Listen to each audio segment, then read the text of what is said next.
আজ ক্লাস 12-এর স্টুডেন্টদের আমি নতুন একটা আঞ্চলিক ভূগোলের অংশ শুরু করছি, যেটা বিষয়টার নাম হচ্ছে জনসংখ্যা ও জনবসতি, যাকে ইংরাজিতে আমরা বলছি পপুলেশন অ্যান্ড সেটেলমেন্ট। তো আজকে এই পপুলেশন অর্থাৎ জনসংখ্যার কিছু অংশ তোমাদেরকে বলবো। তো প্রথমে আসি, এই যে পপুলেশন ইংরাজি শব্দ, এটা কোথা থেকে এসছে? ল্যাটিন শব্দ পপুলেশিও থেকে ইংরাজি শব্দ পপুলেশন শব্দটা এসেছে। দেখো আমি এখানে তোমাদের লিখে দিয়েছি, ইংরাজি শব্দ পপুলেশন আর ল্যাটিন শব্দ পপুলেশিও থেকে এসেছে। এবার আসি, জনসংখ্যা কাকে বলে? বলছে কোনো একটা নির্দিষ্ট সময়ে নির্দিষ্ট এলাকায় বসবাসকারী মোট লোকসংখ্যাকে আমরা জনসংখ্যা বলি। বোঝা গেছে? এবার আসি, এই জনসংখ্যার মধ্যে কতগুলো গুরুত্বপূর্ণ বিষয় আছে। 1 নম্বর বিষয় হচ্ছে জনসংখ্যার ঘনত্ব কাকে বলে।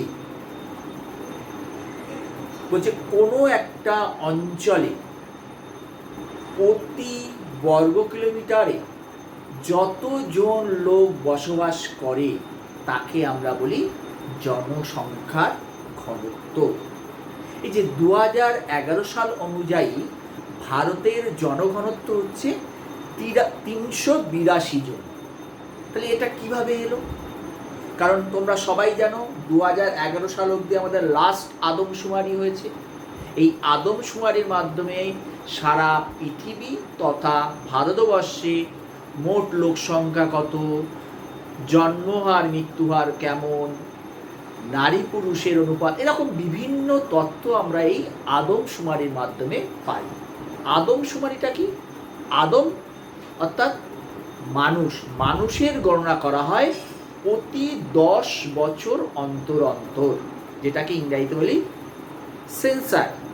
তো এই 10 বছর অন্তর অন্তর জনগণের বা মানুষের ওপরে যে গণনা করা হয় সেটাকেই আমরা বলি আদমশুমারি। তো 2011 সাল অনুযায়ী ভারতবর্ষের জনঘনত্ব 382 জন। সেটা কি করে পেল? বলছে জনঘনত্ব বের করতে হয় মোট লোকসংখ্যা বাই মোট জমির পরিমাণ।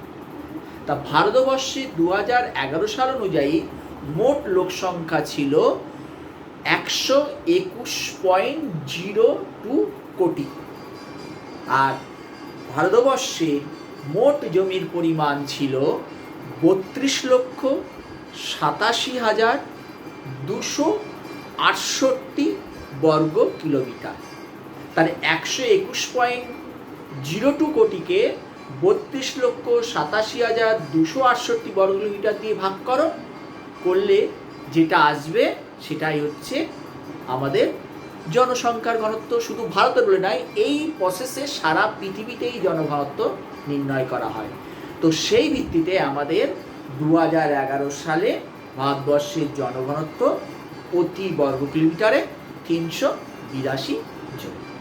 এবং এই জনঘনত্ব কিন্তু একটা গাণিতিক সম্পদ, এবং জনঘনত্বের মাধ্যমে কিন্তু মোটামুটি সেই দেশের একটা জনবন্টন সম্পর্কে ধারণা করা যায়, কিন্তু মোট লোক সংখ্যা কত সেই সম্পর্কে কিন্তু ধারণাটা করা যাবে না। ঠিক আছে? তাহলে জনসংখ্যার ঘনত্ব কাকে বলে এটা ভালো করে করবে। নেক্সট হচ্ছে, দেখো এই যে জনসংখ্যার ঘনত্ব কাকে বলে বললাম, এবার এই যে জনসংখ্যার ঘনত্ব যেটা আমরা বের করেছি ভারতে 382 জন, এইভাবে সারা পৃথিবীতে জনঘনত্বের ভিত্তিতে 5টা জোনে ভাগ করা হয়েছে। সেই জোন কি? একটা হচ্ছে অতি নিবিড় জনঘনত্বযুক্ত অঞ্চল, হচ্ছে যেখানে পৃথিবীতে 100 জনের বেশি লোক বসবাস করবে প্রতি বর্গ কিলোমিটারে, সেই সমস্ত এলাকাকে বলা হবে অতি নিবিড় জনঘন বসতিযুক্ত অঞ্চল। যেমন আমাদের ভারতবর্ষ আছে, জাপান আছে, বাংলাদেশ আছে, এগুলো হচ্ছে অতি নিবিড় ঘন জনবসতিযুক্ত অঞ্চল। তারপর কি বলেছে? নিবিড় ঘনবসতিযুক্ত অঞ্চল, যেখানে 51 থেকে 100 জন লোক বসবাস করবে। সেটা কোথায়? আমি কিছু কিছু উদাহরণ দিচ্ছি। পৃথিবীতে প্রচুর এরকম আছে, বলছি যেমন রাশিয়ায় আছে, জার্মানিতে আছে, ক্যালিফোর্নিয়ায় আছে, আর্জেন্টিনায় আছে, যেখানে প্রতি বর্গ কিলোমিটারে 51 থেকে 100 জন লোক বসবাস করে। সেই জন্য এটাকে বলা হচ্ছে নিবিড় ঘনবসতিযুক্ত অঞ্চল। ঠিক আবার আছে মাঝারি ঘনবসতিযুক্ত অঞ্চল, যেখানে লোক সংখ্যা হচ্ছে প্রতি বর্গ কিলোমিটারে 11 থেকে 50 জন। সেখানে কোথায় আছে? যেমন মরক্কোয় আছে, নাইজেরিয়ায় আছে, গিনিতে আছে, ব্রাজিলের উপকূল সংলগ্ন অঞ্চল আছে, আরও অনেক এলাকা আছে। এই সমস্ত অঞ্চলগুলো সাধারণত মাঝারি ঘনত্বযুক্ত অঞ্চল। নেক্সট বলছে বিরল ঘনবসতিযুক্ত অঞ্চল, যেখানে প্রতি বর্গ কিলোমিটারে 1 থেকে 10 জন লোক বসবাস করে। কোথায়? স্টেপ অঞ্চল, ফেরি অঞ্চল, পম্পাস অঞ্চল, ডাউন্স তৃণভূমি অঞ্চল, এই যে এলাকাগুলো বললাম, এখানে লোক সংখ্যা হচ্ছে বিরল জনবসতি, যেখানে 1 থেকে 10 জন লোক বসবাস করে প্রতি বর্গ কিলোমিটার। আর একটা হচ্ছে অতি বিরল, মানে প্রতি বর্গ কিলোমিটারে 1 জন লোকও বসবাস করে না, হয়তো দেখা গেল 2 বর্গ কিলোমিটারে 1 জন লোক বসবাস করছে। সেই জন্য বলছে প্রতি বর্গ কিলোমিটারে 1 জনেরও কম লোক বসবাস করছে। যেমন আমাদের মরুভূমি সংলগ্ন সাহারা মরুভূমি, আটাকামা মরুভূমি, বিভিন্ন জায়গায় যাও মরুভূমি সংলগ্ন বা উষ্ণ মরু জলবায়ুযুক্ত অঞ্চলে বা আন্টার্কটিকা অঞ্চলে কিন্তু এখানে জনবসতি 1 জনেরও কম। তাহলে এই জনঘনত্বের ভিত্তিতে কিন্তু আমাদের পৃথিবীতে এরকম 5টা ভাগে ভাগ করা হয়েছে। নেক্সট আসছি মানুষ জমি অনুপাত, যাকে আমরা ইংরাজিতে বলি ম্যান ল্যান্ড রেশিও। সেটা আবার কি? আগে বললাম জনঘনত্ব, আর মানুষ জমি অনুপাত কি? বলছে কোনো একটা দেশে মোট কার্যকর জমি বাই মোট জনসংখ্যা। আগের ক্ষেত্রে কি বলেছিলাম? মোট জনসংখ্যা বাই মোট জমি। এখানে কিন্তু বলছে মোট জনসংখ্যার সঙ্গে আমাদের ভাগ করতে হবে মোট কার্যকর জমি। এই যে ভারতবর্ষে 32,87,268 বর্গ কিলোমিটার জমি আছে, সেই জমি তো সব কার্যকর নয়, অনেক জমি পড়ে আছে, কিছু করা হয় না। তা এখানে বলছে মোট জনসংখ্যার সঙ্গে কোনো দেশের মোট কার্যকর জমি, অর্থাৎ যে জমিগুলো ব্যবহার করা হচ্ছে, তার সঙ্গে ভাগ করলে যে সংখ্যাটা পাওয়া যাবে সেটাই হচ্ছে মানুষ জমি অনুপাত। যেমন ভারতবর্ষে 2011 সাল অনুযায়ী মানুষ জমির অনুপাতটা কিন্তু 432 জন। দেখো, জনঘনত্বের তুলনায় মানুষ জমির অনুপাতটা কিন্তু বেড়ে যাবে, এটাই স্বাভাবিক ঘটনা। জনঘনত্বের ক্ষেত্রে মোট জমি বলা হচ্ছিল, কিন্তু মানুষ জমির অনুপাতের ক্ষেত্রে কিন্তু কার্যকর জমির কথা বলা হচ্ছিল।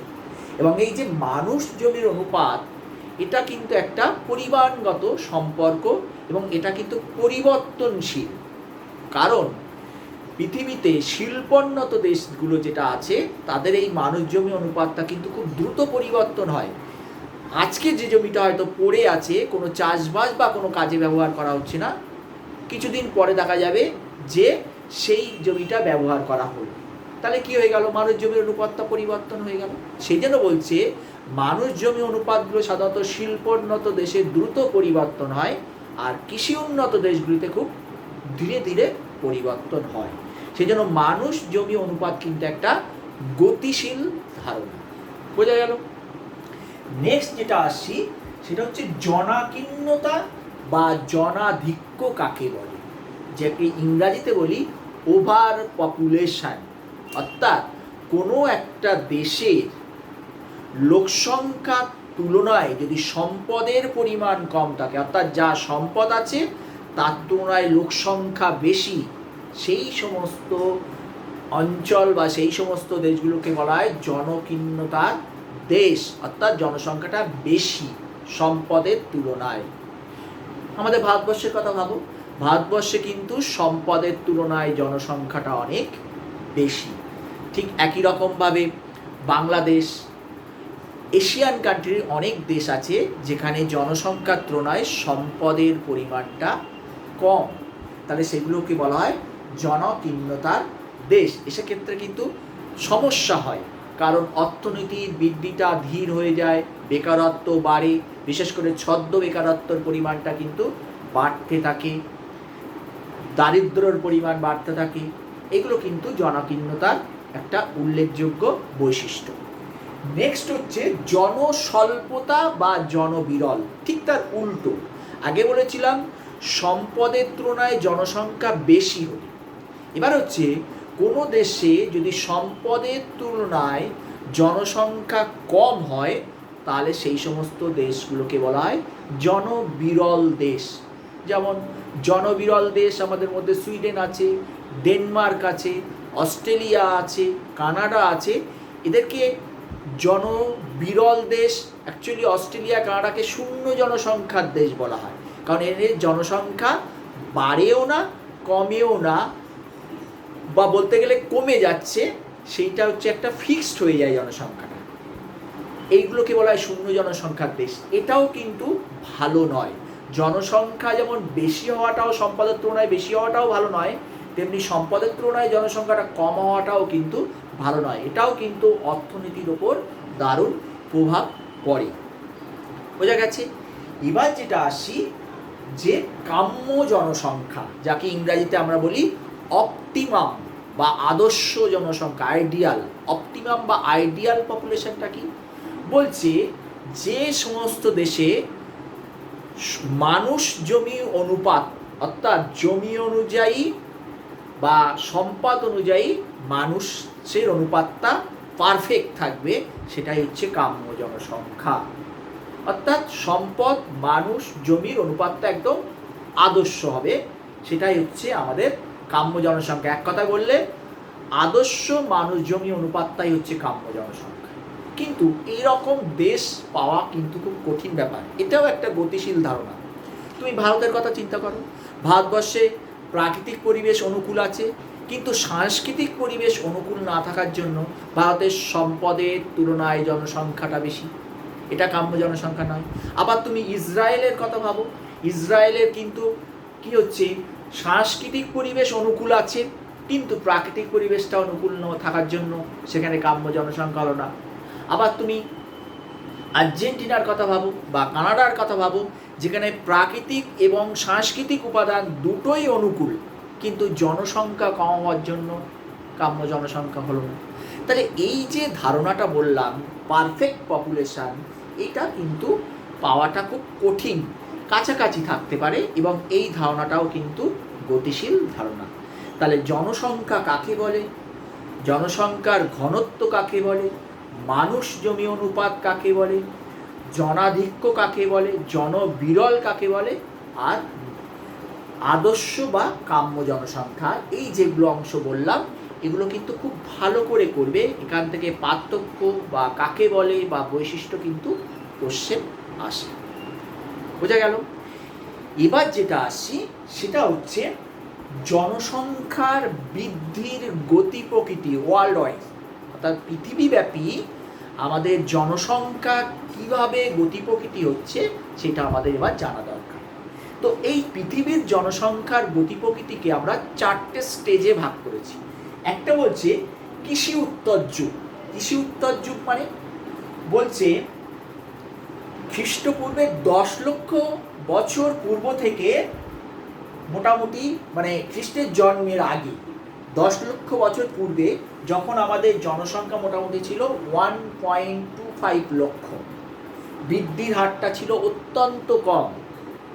এখান থেকে 10 লক্ষ বছর আগের কথা ফিরে যাও, যেখানে মাত্র লোক সংখ্যা ছিল 1.25 লক্ষ, বৃদ্ধির হার অত্যন্ত কম, কারণ সেই সময় কিন্তু জন্মহারের পাশাপাশি প্রচুর মানুষের মৃত্যু ঘটত। এই ছিল প্রথম কৃষি উত্তর যুগে, যখন কৃষিকাজটা চাষবাস কিছু মানুষ জানতো না। নেক্সট হচ্ছে প্রাচীন যুগ বা ঐতিহাসিক যুগ, যেটাকে আমরা বলছি মোটামুটি খ্রিস্টপূর্ব 10,000 বছর থেকে 1 খ্রিস্টাব্দ পর্যন্ত, যখন কৃষিকাজ শুরু হলো দক্ষিণ পশ্চিম এশিয়া থেকে অঞ্চলের দিকে থেকে, ইউরোপ মানে বলবো কি ভূমধ্যসাগরীয় অঞ্চল থেকে শুরু করে দক্ষিণ পশ্চিম এশিয়ার দিকে এই কৃষি প্রচলনটা আস্তে আস্তে বাড়ার ফলে কি হলো, জনসংখ্যা ওই ইউরোপ কান্ট্রির ভূমধ্যসাগরীয় অঞ্চল থেকে দক্ষিণ পশ্চিম এশিয়ার দেশগুলিতে জনসংখ্যাটা আস্তে আস্তে বাড়তে থাকলো। কিন্তু পৃথিবীর অন্যান্য দেশগুলোতে বা অন্যান্য অঞ্চলগুলোতে কিন্তু সেই হারে জনসংখ্যা বাড়েনি। বলছে সেই প্রাচীন যুগে যখন কৃষিকাজটা প্রচলন শুরু হয়েছিল সেই সময় লোক সংখ্যাটা ছিল আমাদের 25 কোটি। কবে সেই সময়টা? বলছে খ্রিস্টপূর্ব 10,000 থেকে 1 খ্রিস্টাব্দ পর্যন্ত যে সময়টা, এইটাকে আমরা বলছি প্রাচীন যুগ বা ঐতিহাসিক যুগ, যখন আমাদের লোক সংখ্যা ছিল 25 কোটি, যে সময় কৃষির প্রচলনটা শুরু হয়েছিল। বোঝা গেছে? নেক্সট বলছে মধ্যযুগ, 1 খ্রিস্টাব্দ থেকে 1650 সাল পর্যন্ত, এটাকে বলছি মধ্যযুগ।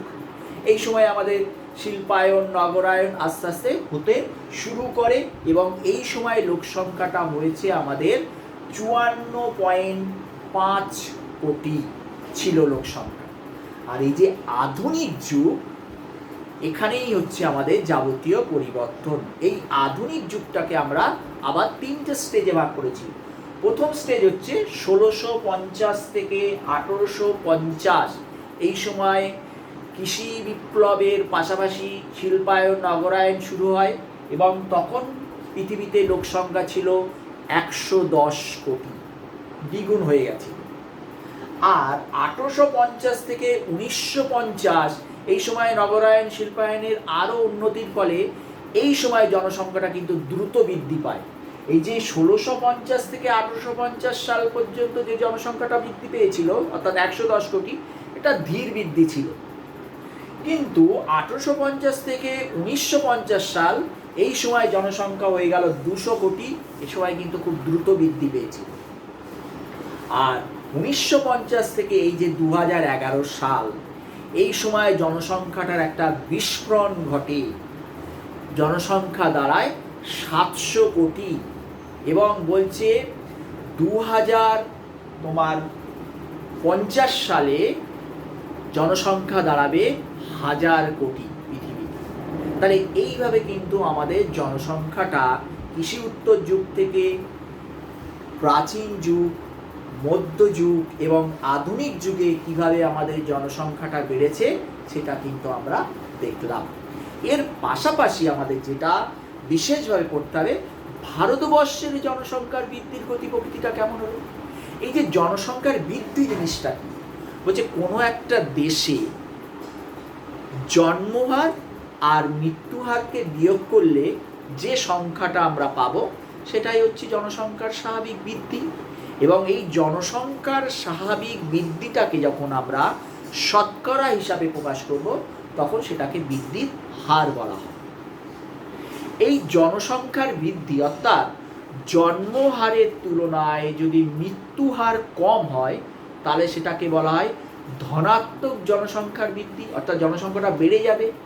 আর জন্মহারের তুলনায় বলা যায় যে মৃত্যুহারের তুলনায় যদি জন্মহারটা কম হয় তাহলে হবে ঋণাত্মক বৃদ্ধি, অর্থাৎ জনসংখ্যাটা কমে যাবে। তো ভারতবর্ষে এই যে জনসংখ্যা বৃদ্ধির গতি প্রকৃতি যদি ভারতবর্ষে দেখি, পৃথিবীতে যেমন দেখলাম তেমনি ভারতবর্ষের দিকে যদি দেখা যায় তাহলে বলছে 1901 থেকে 1921 এই সময় ভারতবর্ষে যেমন জন্মেছিল তেমনি কিন্তু মৃত্যু হয়েছিল, কারণ চিকিৎসা শাস্ত্রে কোনো উন্নত ব্যবস্থা ছিল না, মানুষ জীবনযাত্রার এত আধুনিক ছিল না। সেই জন্য বলছে 1901 থেকে 1921 সালে যেমন জন্মেছে তেমনি মানুষ মরে যাওয়ার ফলে জন্মর বৃদ্ধিটা খুব ধীর বৃদ্ধি ছিল, একটা স্থিতিশীল অবস্থায় ছিল ভারতবর্ষের জনসংখ্যা। বলছে 1921 থেকে 1951 এ সময়েও জনসংখ্যা বেড়েছে, কিন্তু মহামারী, দুর্ভিক্ষ এরকম কিছু বিপর্যয়ের কারণে কিন্তু আমাদের জনসংখ্যাটা কিন্তু কমে গেছে, হয়েছে ধীর বৃদ্ধি হয়েছে। আর 1951 সাল থেকে 81 এই সময় হচ্ছে ভারতবর্ষের সবথেকে ক্ষতিকর সময়।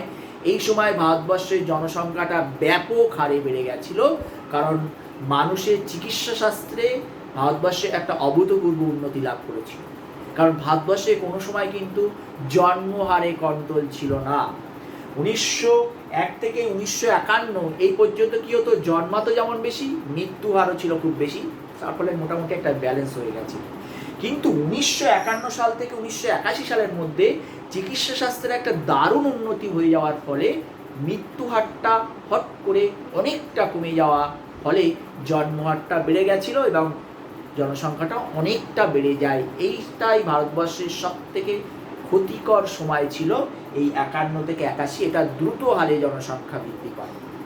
আর 81-র পর থেকে 2011 সাল, এই সময়ও কিন্তু জনসংখ্যার বৃদ্ধির হারটা আস্তে আস্তে নিম্নমুখী হচ্ছে এবং 2011 সালে ভারতবর্ষের জনসংখ্যা আজকে 121 কোটি, 2011 সাল অনুযায়ী আমি বলছি। আর তুমি যদি 1901 সালের কথা ভাবো, সেই সময় কিন্তু আমাদের ভারতবর্ষের লোক সংখ্যা ছিল 20 কোটির মতো বা 21 কোটির মতো আমাদের কিন্তু লোক সংখ্যা ছিল। বোঝা গেছে? তাহলে ভারতবর্ষের জনসংখ্যারও গতি প্রকৃতি। প্রশ্ন হচ্ছে ভারতবর্ষের জনসংখ্যা এত দ্রুত বৃদ্ধি পেল কেন?